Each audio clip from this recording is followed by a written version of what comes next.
ба собиқ сарвазири ҷопон ҳамла кардаву тир кушоданд. РИА Новости ба истинод ба маълумоти оҷонсии Киодо хабар дод, ки ба собиқ сарвазири Ҷопон Синдзо Абе ҳамла сурат гирифтааст. бино ба иттилои Киодо, ҳамла ба собиқ сарвазир ҳангоми баромадаш дар шаҳри Нара сурат гирифта, дар ҳолати беҳушӣ бистарӣ карда шудаву нишонаҳои ҳаёт дар ӯ мушоҳида намешаванд.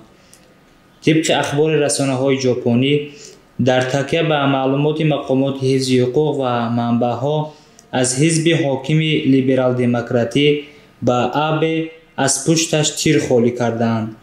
вай аз қисмати қафаси сина захм бардошта, табибон маҳси дилашро анҷом доданд. баъзе расонаҳои дигар иттилоъ медиҳанд, ки хунрезӣ дар қисмати гардани Абе ба мушоҳида расидааст.